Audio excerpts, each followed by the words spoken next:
விஜய் வந்து ரொம்ப சந்தோஷமா காவேரி கூட டைம் ஸ்பெண்ட் பண்றாரு. அடுத்து வந்து வீட்டுக்கு வந்த காவேரி வந்து திட்டுறாங்க. "சாரதா எதுக்காக அப்படி பண்ற? இவ்ளோ லேட்டா ஏன்டி வர?" அப்படின்னு சொல்லிட்டு, இந்த மாரி வந்து விஜய் வெளிய வரதுக்கு காரணம் காவேரி தான் அப்படின்னு சொல்லிட்டு ரொம்ப சந்தோஷப்படுறாங்க. நம்ம குமரனும், அதுக்கப்புறம் நிவினும். குமரன், நிவினும் வந்து "உனக்கு சப்போர்ட்டா இருப்போம் காவேரி" அப்படின்னு சொல்லிட்டுருக்காங்க. நிவின் வந்து காவேரிக்கு சப்போர்ட் பண்றத பார்த்துட்டு யமுனா வந்து வழக்கம் போல வந்து நிவின் கிட்ட சண்டை போடுறாங்க. இந்த சூழ்நிலையில இங்க வந்து ரொம்ப சந்தோஷமா இருக்காரு. நம்ம விஜய் அத பார்த்துட்டு அவங்க பாட்டியும், தாத்தாவும் ரொம்ப சந்தோஷப்படுறாங்க. இப்படியே இருந்தா எப்படிங்க? எப்படியாவது காவேரி, விஜய் ஒண்ணா சேர்க்கணும். காவேரி இந்த வீட்டுக்கு வரணும். இப்ப தான் வந்து அந்த வெண்ணிலாவையும் நம்ம வந்து அனுப்பிச்சிட்டோம்ல. இதுக்கப்புறம் எதுக்காக காவேரி, விஜய் வந்து பிரிஞ்சிருக்கணும்? அதுக்கு ஏதாவது ஏற்பாடு பண்ணணுங்க அப்படின்னு சொல்றாங்க. நம்ம தாத்தா கிட்ட தாத்தா வந்து ஆமாம்மா, நம்ம போயிட்டு முதல்ல பேசி பார்ப்போம் அப்படின்னு சொல்றாங்க.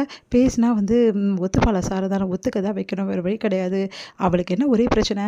இங்க வந்து இருந்தது வெண்ணிலா இங்க இருக்கக்கூடாதுன்னு சொன்னா. அதே மாரி வெண்ணிலா இல்லல்ல. இப்போ இவங்க 2 பேரும் சேர்த்து வைக்கிறதுக்கு அவளுக்கு என்ன பிரச்சனை? அப்படின்னு சொல்லிட்டு பாட்டி கேட்குறாங்க. சரிம்மா நம்ம போய் பேசுவோம் அப்படின்னு சொல்லிட்டு தாத்தா, பாட்டியும் வந்து சாரதா பார்க்கறதுக்காக வராங்க. சாரதா வந்து இங்க காவேரி கிட்ட இந்த மாரி விஜய டைவர்ஸ் பண்ணணும். இதுக்கப்புறம் இப்படியே இருந்தா வேலைக்கு ஆவாது. விஜய டைவர்ஸ் பண்ணிட்டு நீ வா ஊருக்கு போலாம் அப்படின்னு சொல்லிட்டு இருக்காங்க. இங்க கரெக்ட்டா தாத்தா, பாட்டி வரும்போது அதிர்ச்சி அடைகிறாங்க. இவங்க எதுக்கு இங்க வந்தாங்க அப்படின்னு சொல்லிட்டு வேற வழி இல்லாம வரவேற்கிறாங்க. அவங்க வந்து பேச ஆரம்பிக்கிறாங்க. இங்க பாரும்மா, இவ்வளோ நாள் வந்து நீ வந்து விஜயும், காவேரியும் சேர்த்து வைக்காம இருந்த. காவேரி அனுப்ப மாட்டேன்னு சொல்லிட்ட. அந்த பொண்ணால தான் நீ இவ்வளோ பிரச்சனை பண்ண. இப்ப அந்த பொண்ணும் வந்து வீட்ல இல்ல. அனுப்பிச்சுட்டோம் வீட்ட விட்டு. இதுக்கப்புறம் உனக்கு என்னம்மா பிரச்சனை? காவேரி எங்க வீட்டுக்கு வரட்டும். காவேரி, விஜய் நல்லா வாழட்டும். இதில என்ன உனக்கு பிரச்சனை? அப்படின்னு சொல்லி கேட்டேன். நான் ஒத்துக்க மாட்டேன்யா.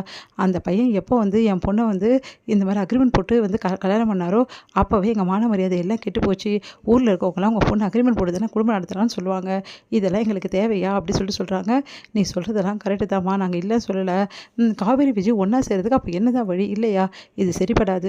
எங்களுக்கு செட் ஆகாது. தயவு செய்து விட்டுட்டு வேலைய பாருங்க. உங்க உங்க பேரன நீங்க என்ன பண்ணாலும் அத பத்தி கவல இல்ல. உங்க பேரன சொல்லிடுங்க. என் பொண்ணுக்கு டைவர்ஸ் தர சொல்லி அப்படின்னோன அதிர்ச்சி அடைகிறாங்க. என்னம்மா நீ இவ்ளோ பெரிய வந்து ஒரு ஒரு பொம்பளையா இருந்து நீ இப்படி பேசிட்டு இருக்க அப்படின்னு சொல்லிட்டு பாட்டி டென்ஷன் ஆயிடுறாங்க. என்னதான் நினைச்சிட்டு இருக்கோம் மனசுல? ஒரு அம்மானா புள்ளைய நல்லா வாழ வைக்கணும்னு நினைக்கிறேன். டைவர்ஸ் பண்ணிட்டு இன்னொரு கல்யாணம் பண்ணா அந்த பொண்ணு சந்தோஷமா வாழ்ந்துருவாளா? இதெல்லாம் நீ பேசுறது நல்லாவா இருக்கு சாரதா? அப்படி சொல்லி டென்ஷன் ஆயிடுறாங்க கல்யாணி. அது வந்துமா அப்படின்னோன, பின்ன அவங்க சொல்றதுல என்ன தப்பு இருக்கு சாரதா? நீ பேசுறது நல்லாவா இருக்கு? உனக்கே தெரியுதுல்ல, விஜய் வந்து காவேரியும், காவேரி வந்து விஜயும் 2 பேருமே ஒருத்தர் ஒருத்தர் வந்து விரும்புறாங்கன்னு சொல்லிட்டு, அப்புறம் அவங்கள போய் சேர்த்து வைக்க மாட்டேன்னா என்ன அர்த்தம்? இல்ல இல்ல அத்த, ஊரெல்லாம் எப்படி பேசுறாங்கன்னு பார்த்தீங்களா? இப்ப நம்ம பொண்ண அனுப்பிச்சோன்னு கூட அவங்க என்ன சொல்லுவாங்க எல்லாரும் ஊர்க்காரங்க? இந்த மாரி காசுக்காக தான் மறுபடியும் அனுப்பிச்சிருக்காங்க அப்படின்னு தானே பேசுவாங்க. நல்லபடியா கல்யாணம் பண்ணி குடுத்தோம்னா பேசுவாங்க அப்படின்னோனே, அப்போ ஊர் பேசக்கூடாது. உனக்கு அவ்வளோ தானம்மா முக்கியம். மத்தபடி உனக்கு எந்த பிரச்சனையும் இல்ல அவங்க 2 பேரும் சேர்ந்து வாழறது அப்படின்னோனே, முதல்ல ஊர் வாய மூடுனா தானே நம்ம வீட்ல வந்து நல்லது நடக்கும் அப்படின்றாங்க சாரதா. சரிம்மா நீ கவலைப்படாத. இதுக்கு ஒரு விஷயம்னு வந்து நான் சொல்றேன். அதன்படி செஞ்சா எந்த பிரச்சனையும் வராதுன்னு தாத்தா சொல்றாரு. உடனே வந்து நீங்க சொல்லுங்கய்யா என்ன விஷயம்னு சொல்லிட்டு அப்படின்னு சொல்லிட்டு பாட்டி வந்து நம்ம காவேரியோட பாட்டி வந்து கேட்குறாங்க. இங்க பாரும்மா, உலகறிய ஊரறிய வந்து 2 பேருக்கும் வந்து மறுபடியும் கல்யாணம் பண்ணிடுவோம். அப்போ எந்த பிரச்சனையும் வராது. அப்போ முறைப்படி கல்யாணம் பண்ணி நீங்களே குடுத்தா யார் என்ன சொல்ல முடியும்? ஆல்ரெடி வந்து அவங்க 2 பேருக்கும் கல்யாணம் ஆகியிருக்குது. அவங்க சட்டப்படி கணவன் மனைவி தான். இருந்தாலும் சம்பிரதாய பிரகாரம் நம்ம எல்லாரும் சேர்ந்து கல்யாணம் பண்ணி வச்சோம்னா, அப்போ அவங்களுக்கு ஒரு நல்லது நடக்கும்போது எந்த பிரச்சனையும் வராதுல்ல. காவேரி வந்து சுயமரியாதையோட எங்க வீட்டுக்கு வருவாள்ல அப்படின்னோன அதிர்ச்சி அடையுங்க சாரதா.